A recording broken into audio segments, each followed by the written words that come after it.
Hey YouTubers, so I wanted to replace the weather strip on my GS300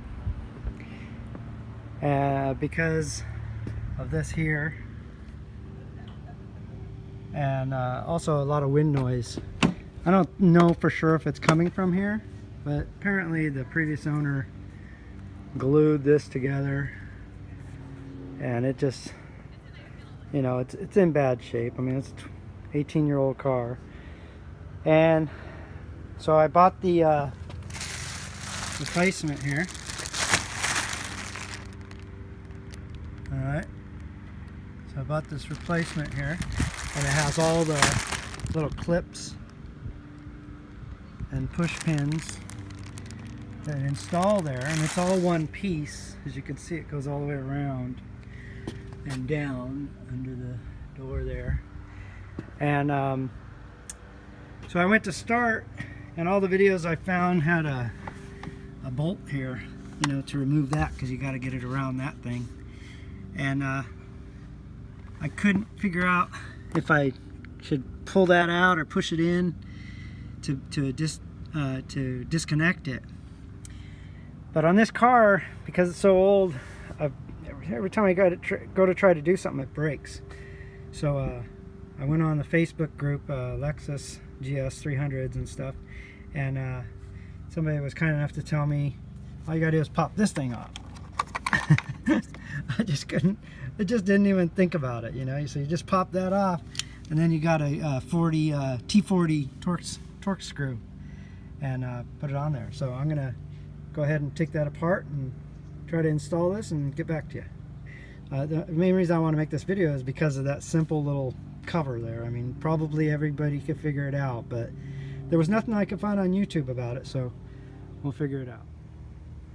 So the removal seems pretty straightforward. Just pull it down. You can see I got to clean all this glue up and everything like that, but I'll do that. So I had to put like a bucket here to keep it from the door from slamming on me because I'm on the driveway. But you see I took the screw out, and it looks like it has some blue low strength, medium strength Loctite on it. So just kind of peeling this thing down, trying to pay attention to the way it's coming out. Here's one with a pin. You see the pins kind of stick in there, so I'll have to pull those out later with a pair of pliers or something. Anyway, I'll show you more later. So these pins don't come out too easy, but if you have yourself a good pair of amp pliers or similar pliers, they're not too bad. Let's see if I can do this one-handed. Yeah, there you go. With two hands you can do it so you don't scratch your door, but they come out pretty easy. And these are all the new ones are all on the rubber, so you don't have to worry about keeping them. Okay, so now I have the old one all off. Some of the clips stayed in it, many of them didn't. But what I'm going to do now is I'm going to clean off the where the pad was. You can see it's pretty dirty everywhere. I thought, well, might as well, you know, clean up areas where obviously air's been getting into. That's why it's so dirty. So I'm going to do that, and then I'll install the new one. Okay, so up here there's a little pin. You really have to make sure, because there's one that's molded onto the door, you really have to make sure that it's pushed in there and seated well, so that this part here is seated in the door. And then you got to make sure that you push the thing really good in there all the way down. You see how over here it's still up, so let's see if you can see. I'm kind of pushing it down into the groove. And then up here you got to make sure it's in the groove here too. See how right here it's still not in the groove. And I'm just kind of using this, actually it's like a caulking tool, so they don't scratch things, and it's working pretty well. Now the rest of these things that aren't in a groove, they just go right in everywhere it fits. Really nice. That's why you don't want to get an aftermarket one of these, you know. That way everything goes right in. As you can see, everything's, maybe you can't see, but everything's fitting in real flush, real nice. So, looks real clean.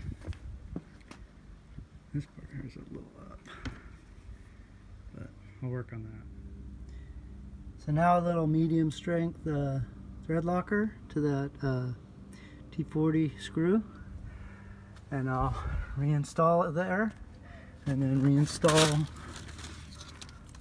a little cover onto it, and it'll be all done. Well, as all too often happens when people use thread lock, the threads in there were so gunked up with thread locker that this thing kind of got cross-threaded a little bit. But I caught it in time, and I just happened to have a nice cheap little threading kit, so I chased the threads in there and I chased the threads on the bolt, so now it will go in nice and easy. If you ever do this kind of thing, if you're not accustomed to taps and dies, if you're getting any resistance going in the right hand direction, that means that it's cut in chips, and so what you want to do is then back it out a little bit, and that clears the chips, and then you can start going back in again. So basically that's threading 101, and so now she should go in real nice. Alright, now I'll get back to work. Okay, so she's all bolted in nice and snug. Helps to have one of these flexible wrenches so that you can work in here without having to worry about it being 90 degrees. And this thing here will just, I hope, well, one-handed. I'll try again. Okay, with two hands, that pops in much nicer. So let's take a look, see what it looks like on the outside now.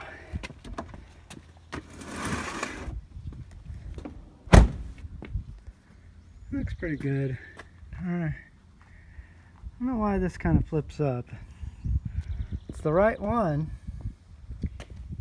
Everywhere else it looks good. So maybe I'll work on that a little bit more. But I think overall it's good. I mean, it's right up against there, and it's got that pin in there.